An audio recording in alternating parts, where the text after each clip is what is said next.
ఉంది మన దేశంలో. ఒక ఒక ఒక ఫాల్తుగా అంటాడు ఏమని, అరే ఒక్క 15 నిమిషాలు నాకు టైం ఇవ్వండి, 100 కోట్లు హిందువులకి నా సత్తా ఏంది నేను చూపెడతా ఒక్కడు అన్నాడు ఫాల్తుగాడు. అదేవిధంగా ఇవాళ మాకు గర్వం ఉంది మా పోలీస్ పైన, మా తెలంగాణ పోలీస్ పైన మాకు గర్వం ఉంది, మొత్తం భారతదేశం పోలీస్ పైన మాకు గర్వం ఉంది, మా భారతదేశం మిలిటరీ పైన మాకు గర్వం ఉంది. ఎందుకంటే ఇవాళ మొత్తం భారతదేశం సేఫ్ ఉందంటే ఆ మిలిటరీ వాళ్ళు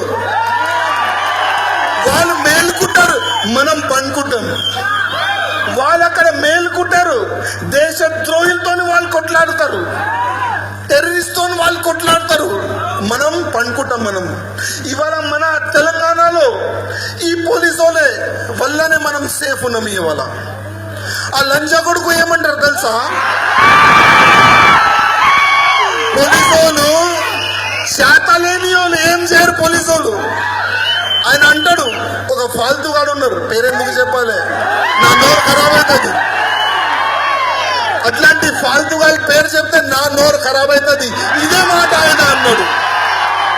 ఆయన ఏమన్నాడు, అరే ఈ పోలీసు వాళ్ళు చేత లేని వాళ్ళు, మీరు జరగండి రా, మేము చూసుకుందాం, 100 కోట్లు హిందువులకి నేను చంపేస్తాం. నేను ఆయనకి ఒక మాట అప్పుడు కూడా చెప్పినా, ఇప్పుడు కూడా చెప్తా. ఇవాళ అదే పోలీసు వాళ్ళు ఉన్నారు, ఇవాళ నువ్వు బ్రతుకున్నావు. అదే పోలీసు వాళ్ళని చుట్టుపక్కల ఉన్న నువ్వు బ్రతుకున్నావు. లేకపోతే ఆ మొహమ్మద్ పెల్వాన్ ని తల తీసి ఫుట్బాల్ ఆడతారు. ఇవాళ అదే పోలీసు వాళ్ళు ఉన్నారు బిడ్డ, అదే పోలీసు వాళ్ళు ఉన్నారు, ఇవాళ నువ్వు బ్రతుకున్నావు. లేకపోతే అప్పుడే రామ్ రామ్ సత్య హై. అరే 100 కోట్లు హిందువులకి చంపేస్తా అని చెప్పారు ఎవరు? నువ్వు ఎవరు? నువ్వు ఎవరికి పుట్టినావు? నీ తాత ఎవరు? నీ ముత్తాత ఎవరు? నువ్వు ఎవరికి పుట్టినావు? అరే మా మొట్టకి పుట్టి మాకు